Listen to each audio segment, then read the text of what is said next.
Welcome to the Scott McGlynn Show podcast. Please welcome your host. It's Scott McGlynn.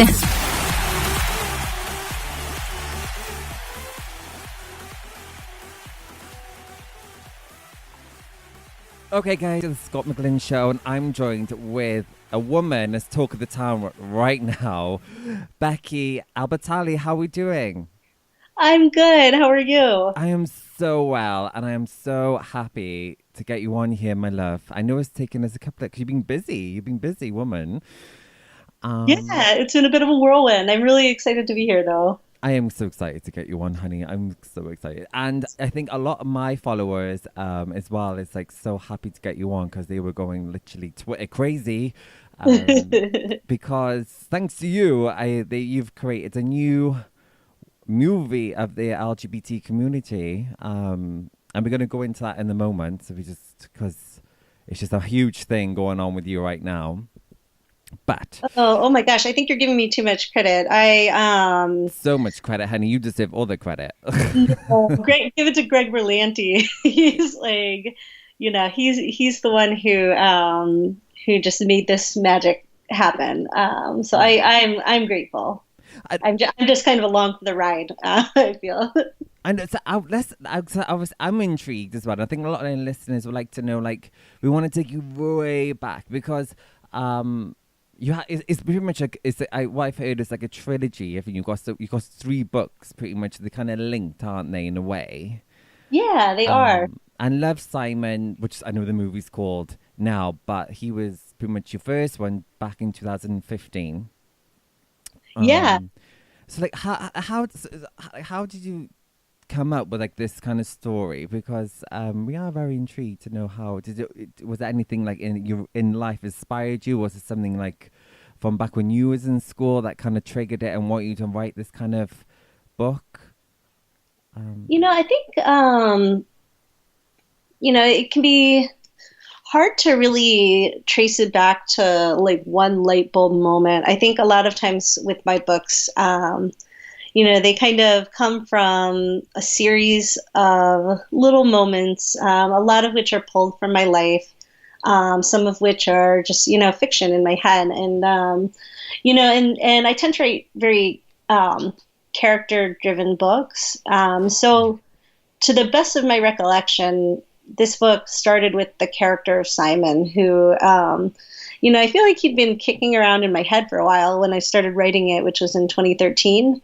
And, Simon is, his voice and his kind of some of his thoughts and his ambivalence about change and, just some of the little conflicts he's working through are things that were very, very present for me as a teen and even into adulthood.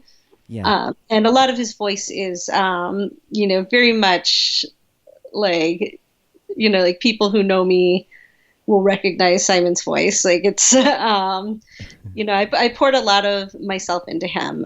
He's not like exactly like me. Like he is a fictional character kind of with his own characteristics and beliefs and, and he's stumbling through this narrative and, and then I think a lot of times when people ask the question of like, where did the story come from? I think what people are getting at sometimes is like, so you've never been a gay 16-year-old boy. What like brought you to write, the story about a gay 16-year-old boy? Yeah. And yeah. And I think it's kind of complicated. Like I had been a psychologist and I had worked a lot with teenagers and particularly teenagers from the LGBTQ community. Mm-hmm. But Simon's not based on any of my patients. That would be very unethical of me. Yeah. So he's like super not based on anybody in particular. But, kind of as I was working in that space, I definitely kind of had a general awareness of some of the issues that teens in the community were grappling with at the time. And, and I got to see sort of the hunger for representation. And so I do think this book is like a love letter to the kids I work with and also people in my, in my personal life as well. And but it's not like based on anybody I know. Right. Okay. Yeah, you just created it, sweetie, in your head, and then it just come out like that. But Simon was obviously the main guy, and then everything else just went around him. Yeah, kind of. Yeah. But like so, like for the publishing thing, like obviously because we read so many publishers, well-known authors that got so many decline letters, myself included. My book's coming out later this year. Congratulations. Thanks, for coming from you, I'm like, author royalty you are. Because I read a couple of your books and I can't wait for the new one coming out, but we'll touch base on that in a moment. But like, did you get kind of like decline letters and like, this book's not for me, that kind of thing from publishers, and then eventually one picked it up? Did you have that kind of experience? I actually had a very unusual experience with Simon. Like Simon, for whatever reason, has always been kind of a charmed book. So that was sort of my expectation that I would, because that's the normal like path that, authors go on before publication. Like you write several books, you submit them, like the book, you get a bunch of rejections. A lot of times your first book, you just have to put it in a drawer somewhere. Then you try again with your next book and everything. Yeah. So with Simon, this is the first time I ever tried to write a book. And, it just so happened, like, Simon sort of made its way into the right hands at the right time. So I was able to get a literary agent in a couple days after submitting. Oh, wow. And then he sold the book like 3 days after I signed with him. So this is maybe like it's so weird to say, but I never got I didn't ever get a rejection on Simon until I had already had agent offers. Yes. Yeah. And Simon was never rejected by any editors because the only editor who ever saw Simon took it. And but I always want to say, like, whenever I tell that story, because it's such an unusual experience, I think it's really important to share like my experience with my second book, The Upside of Unrequited. Like, I am not a special author or a magical author by any means. So with The Upside of Unrequited, I ended up, that book was I was writing it and it was already contracted with HarperCollins. Yeah. But I had to fully rewrite it 7 times over the course of 2 years. And so I think of that as like, the 7 books that you submit that get rejected. Like, yeah. Like that's kind of, that's the equivalent of it. So I just kind of went through it with my second book instead of my first. Ah, okay. Only because because he was your first, wasn't he? That's why. Yeah, so Simon was my first, and that just like, everything kind of fell into place really easily. Not easily, but like much more easily than with Upside. Yes, yeah, of course. Yeah. And then what about the third one then? That one that was like a follow-up again from the publisher. They said, yep. Yeah, but so Leah on the Offbeat, that was I had kind of always had in my mind that if I were ever to revisit like Simon's school, like in Upside is in the same universe, but it's not like really as much of a sequel, and Leah really is a sequel. And I always knew that it would be Leah's story that I would want to revisit. Yes, yeah. Because it felt like her story was the most unfinished out of everybody's. Like she kind of ends the book and she's, she has some moments of triumph, but I don't know. There's some things with Leah that I felt like were left to explore, and so it was really cool to have the opportunity to like dig into that. And Leah on the Offbeat was just a blast to write. It was so much fun to write.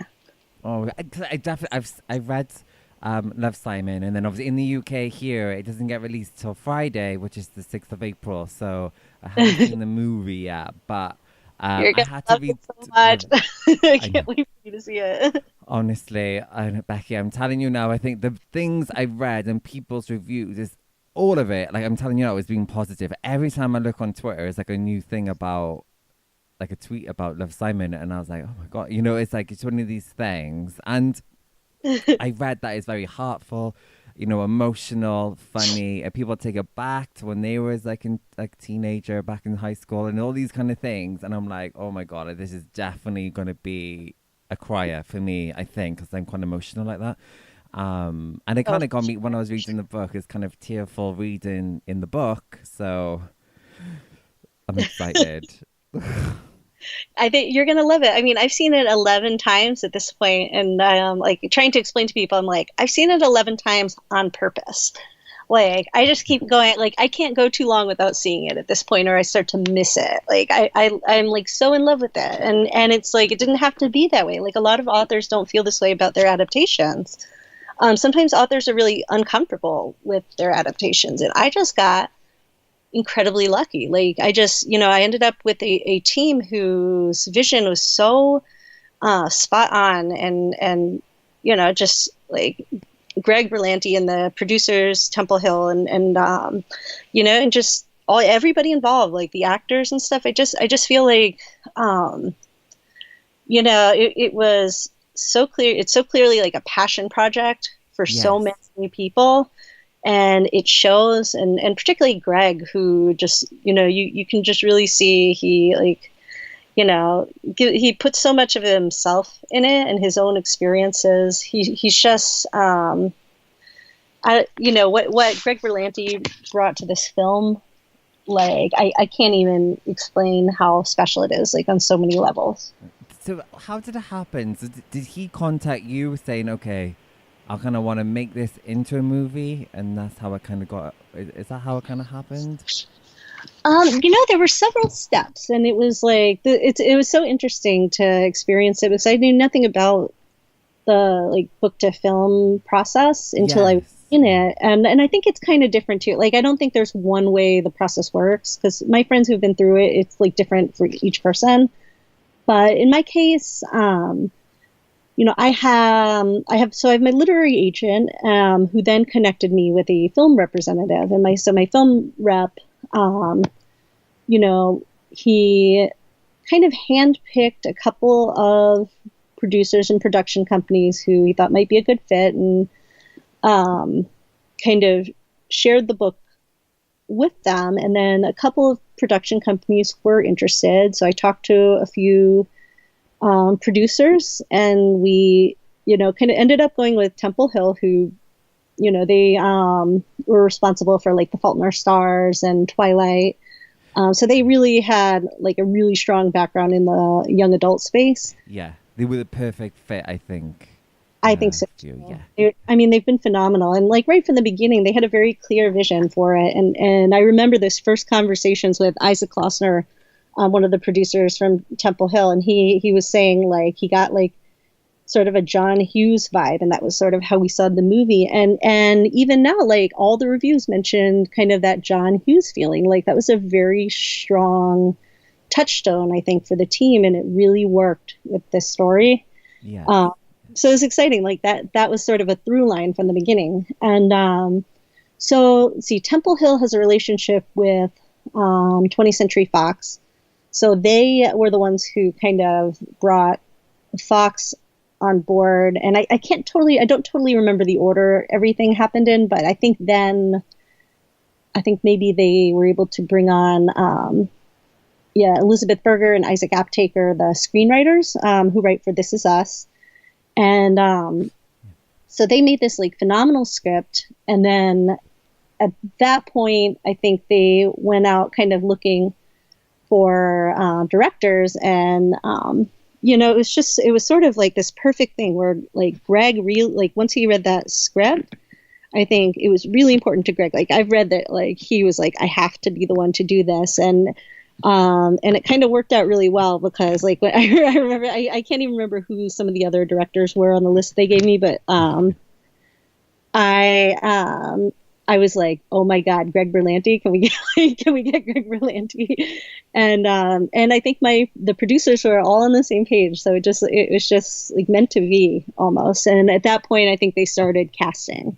Yeah, like I say, when everyone's on the same page and everyone's like, yep, agreeing with everything, obviously it goes a lot easier and smoother, right? And be like, yep, we got him, we got that, and everyone's happy, and then like the next step and the next step, and it's before you fully, is that then you're casting, it's just like, whoa.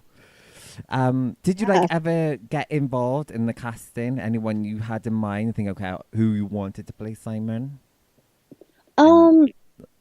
For the most part, no. Like they would occasionally like ask me for ideas, and I would throw out like a bunch of suggestions. But I never kind of I kind of trusted them, and that's sort of been my stance throughout the process for pretty much everything. And I think that was a good idea because they like have proven that they really knew what they were doing. I think one,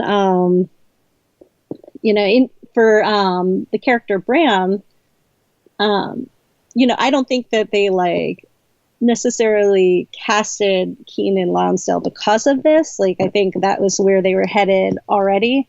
But I do remember, that was somebody who I was particularly rooting for. And I know actually my readers online had like almost like a little mini campaign. Like they really wanted Keenan for Bram. Like it's just like, and then, and then when my team told me like that Keenan was going to play Bram, I was like, are you kidding me? That's perfect. Yeah. Especially because like all of your support, wanted this person as well. I'm like, yes, that is just like the one. Yeah. I told them, I was like, you don't even know what you've just done. Like, do you realize like when like my readers find out that like their first choice for Bram is actually Bram? Like nobody ever expects that their fan cast will be cast in the actual movie. And there was this whole period of time where they had announced all the actors, but they were deliberately keeping Bram a secret. But like, there were certain like photos leaked from filming, and it was he was like blurry in the background, and people were like, is that Keenan? And they were trying to put together news from like, hey, Keenan's in Atlanta. They're filming in Atlanta. Do you think, And then when he was announced, everybody was so like over the moon. Oh, and what? So, and Nick Robinson, he was obviously... He was like the first one to know Nick was cast for Simon, right? He was like, everyone knew he was the one. Everyone knew, yeah. And he like, I can't even tell you, like Nick Robinson. It's so weird. Like I remember the first time I watched him like inhabit the role of Simon, like which was for me was on set, like because I was there for about half of filming. Yes. Yeah, and it is the weirdest thing. Like he, they turn the cameras on and it's rolling, and he transforms and he is Simon. And it's like, it's astonishing. Like he's so talented. Just, having seen this movie so many times, like I'm noticing new little nuances with his facial expressions and, I just, him and every single person in this cast is so like over the top talented. It just like blows my mind. I cannot even handle it. I know. He's a great cast. And I love him as an actor anyway, because obviously from Jurassic World and Melissa and Joey, like I loved him. There was kind of like his work there. And I think, I've seen trailers and I haven't seen the movie as of yet. But I was thinking, okay, yeah, I can't wait to watch him in this because I love him anyway. He's such a cool guy. Oh, he is. He's like really, and like, I think he comes off as so sweet in interviews, but people think like, oh, he must not be that sweet in real life. But like, no, he actually is that sweet. Like he's really unassuming. He's not like, he doesn't seem Hollywood-like at all. Yeah, down to earth, very chilled, and just like, I'm cool. I'm the cool guy, Yeah. he's sweet. He's like a little, I think he's maybe a little shy, and he seems like he's really close with his family, and he's just like a nice, down to earth guy.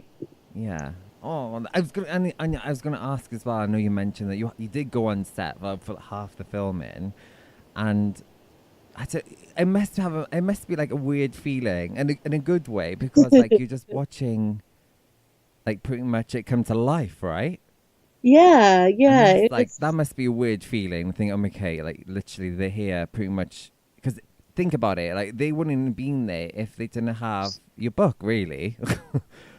Well, it's funny, like, I watching it, like, and even during filming, like, it was incredible. I can't believe, like, it speaks to their abilities that, like, I could get this transported even watching them do the same take over and over again. But, like, I kept forgetting it was my book because it just felt so, like, rich and real, and you would get kind of carried away in it. And I feel that every time I watch the movie, I have to remind myself that this is my book, because I'm just getting, like, sucked into it. Like, it's just an amazing movie. And then it hits me in moments. But yeah, being on set, it was so surreal. You have like these actors walking around, and they're like dressed like they're they're like, these kids are wearing these like Creekwood High School like jackets and stuff, the like jocks and stuff, and I'm like, Creekwood High School, like I made that up. Oh, and then so like because you said you saw the film 11 times, haven't you already? Yeah. Like what happens to people if you go there? Like obviously, have you gone on the times you've seen it? Have there been press screenings, or they've been like just occasional, just going to watch it, go to the cinema and watch it? It's been a combination. Like there have been some early screenings that I've been a part of, and some special events, and the premiere. And then some of them have been like, literally once I went to a matinee and I took my 5-year-old, and I just we just went to a matinee, like kind of near our house. And it's incredible. Like the best is when you see it with a theater full of like teens. Like if there are a lot of teens in the audience, it is electrifying. Like I'll never forget they had like a special screening right before it came out in Atlanta, where I'm from. And this was part of the like tour that the cast did. So just a few members of the cast and Greg. It was I think it was, for most of the cities, it was Greg, Nick, and Alex Shipp, who plays Abby. Yes, they went to a couple cities, and like there was a special screening and Q&A and kind of stuff like that. And so for the Atlanta stop, they brought in like a whole bunch of kids. They filled that theater with kids from my old high school, which is what Creekwood High School is based on. And like Fox did this. Like Fox knew that the school was based on my school, and they set this whole thing up. So it was all these like Riverwood High School kids, and the cheerleaders were there, and they made up a special cheer, and they ran the whole thing like a pep rally. And then once the movie played, and this was the first time, I think, for most people in the audience, it was the first time they'd seen the movie. People screamed and cheered, and like, there's certain scenes where all you could hear was just a whole theater full of people like sniffling and crying. Oh. And then scenes where people just cheering, like, like certain, like every time Keenan Lonsdale came on screen, people would like freak out. Like, it was so cool. I will never forget that screening. Oh my God. That is like, I wouldn't even know how to describe that feeling. That must have been like, it must be like a bit emotional, really. Thinking, oh my God, Yeah. Like, yeah. Oh my God. But like, so like, I was going to say, like, so that they, the movies you went to with your 5-year-old, did people know who you were when you went and watched it? Because obviously it's just a normal screening, you're just going in to see it. Did they think, oh my God, this Becky? It's like, this is the girl who... there were two women who were sitting next to me who, I think they were talking, they were kind of like, oh, I wonder what high school this was filmed at or something. And I was like, I told them like what high schools it was filmed at, and they were like, oh, okay, are you involved in the production? And so then like I told them, but nobody else at that screening knew who we were. I think they just thought that I was like you know, I don't know. I don't know. Like, I think they were probably like a 5-year-old, huh? Like, but my kid loved it. Like, and, I don't think like my 5-year-old, was too corrupted by watching like the teen party or anything like that. So, he assumes they're drinking water, I'm sure, and not beer. So I think we're good to go, Yeah. What is good for you? What is good? No alcohol.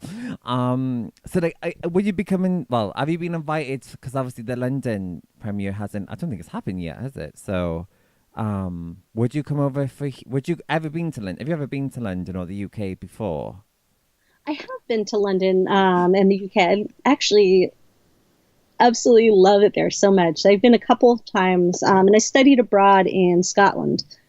That's my half my family's. I'm half Scottish. Oh my gosh, that's awesome. My mum's Scottish, so I love Scotland. There's so much amazing buildings there, like so much history going on.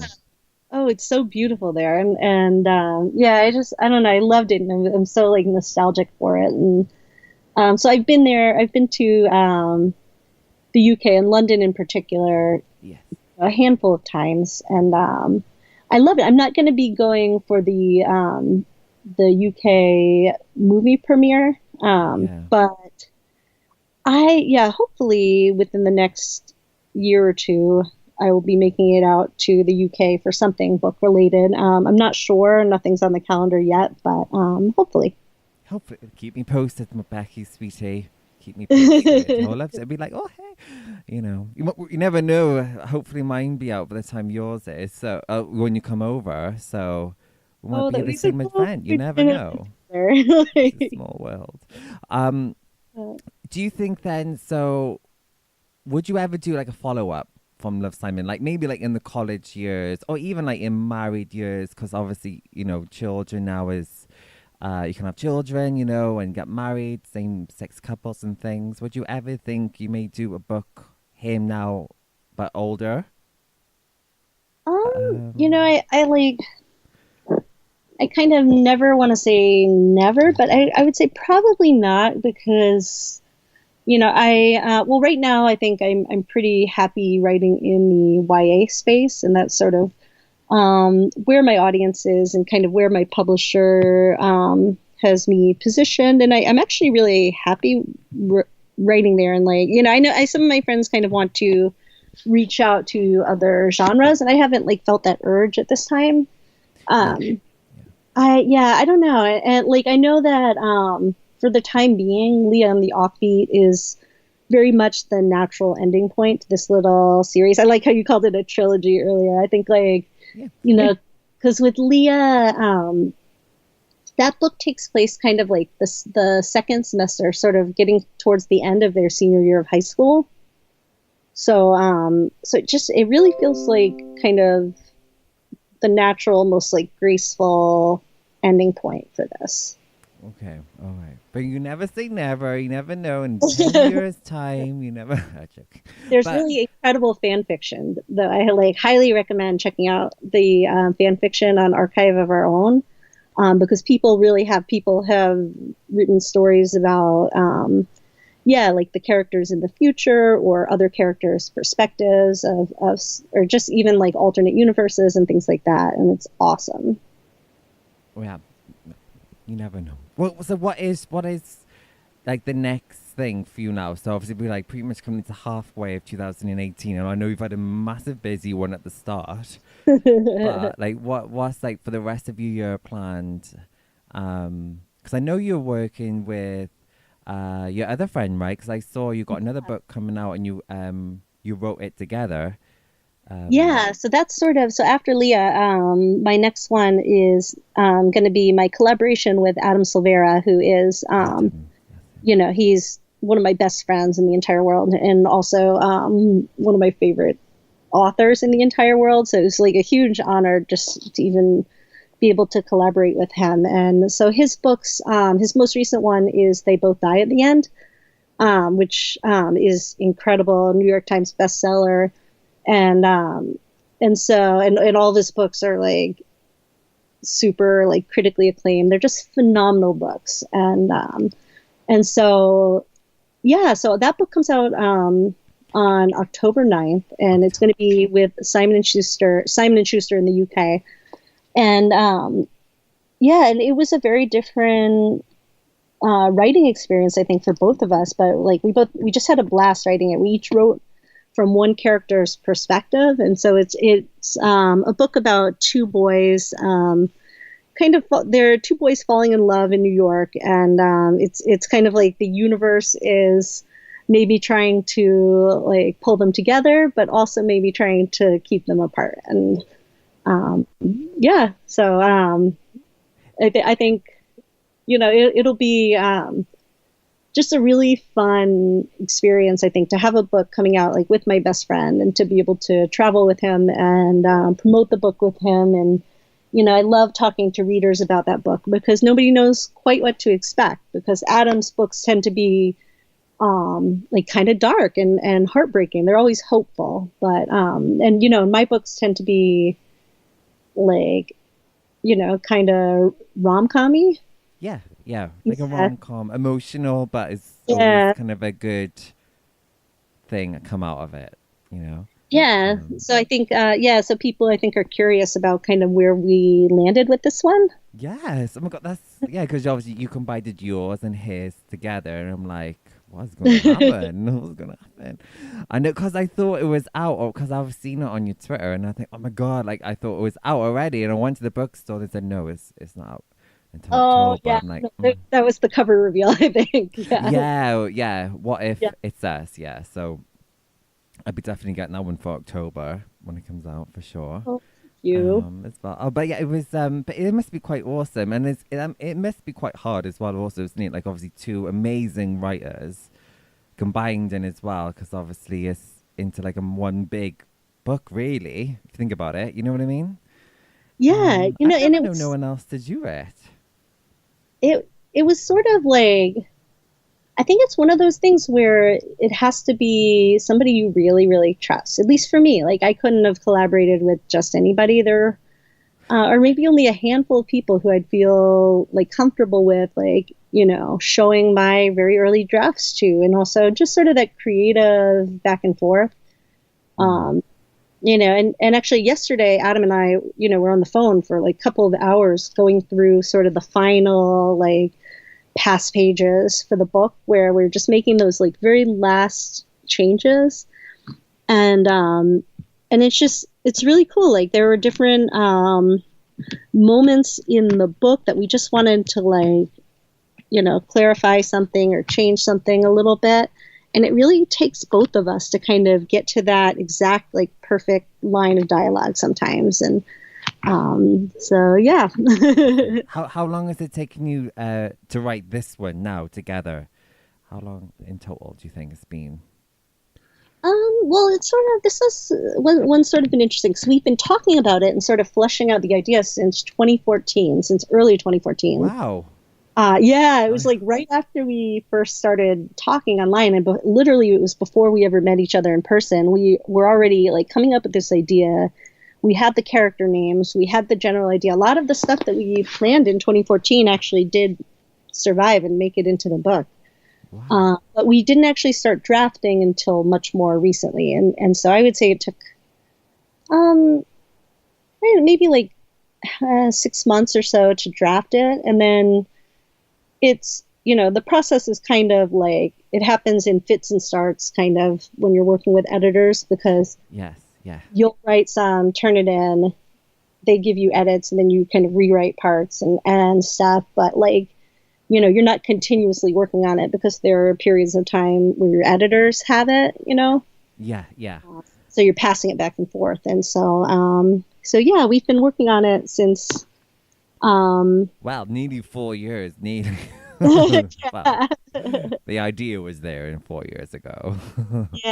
yeah. It's like, we're so excited that we actually like did the thing, Yeah, I can't wait, honestly, Penny, I know I have to read it, and then I will let you know what I think, sweetie, when I get it. But of course, I will love it. Of course, I will. It's gonna be awesome. Before I love you and leave you, because the UK release of Life Simon's out this Friday, the 6th of April. give us like a summit of what to expect from the movie. Oh my gosh, I love this question. Okay. Try and give us something different that you haven't done before. I'm joking. Yeah, I know. Okay. So yeah, I'm not going to give you like my canned response. I'm going to, So, I think, I think you should, go in expecting, I don't know. Well, especially so if you're a reader of my books, the thing that I recommend you do is to like try to put aside kind of your expectations for any kind of scene by scene adaptation. So go into it with an open mind and like let the movie transport you. Don't worry too much about Simon, whether or not he's wearing glasses or whatever, And and I think like I don't think it'll take long for it to click that it is actually a really, really faithful adaptation. It just may not be faithful in the way you expect. So it's not each specific, it's not like they have the same Halloween costume as in the book or something. But like once you see it, you're going to see what I mean. Like it's a really faithful adaptation that I think is very, very true to the heart of the book. And just their it's super funny and very honest and it's I think there are some parts, especially towards the end, that really tug at the heartstrings, and then the ending is just like straight up triumphant and incredible. So I love it. I'm the biggest fan of this movie. I'm gonna be. Do people need to take tissues now? Because I've had so many reviews saying people cried their eyes out. Yeah, you should bring tissues. Just to be safe. If any listeners wear mascara, make sure that it's waterproof. And do bring Oreos. I recommend that. Oreos. You should sneak Oreos into the theater. They're my favorite. Me too. They're pop original, not these peanut butter new ones. Oh my God. Thank you. Yes, I agree. If you bring like golden Oreos or a weird flavor into the theater, I don't know you anymore. No, I agree, Becky. Yeah, I'm the same. Original only, and I don't get why they brought out thin ones. I don't get it. What's the point? Yeah. Bigger the better, right?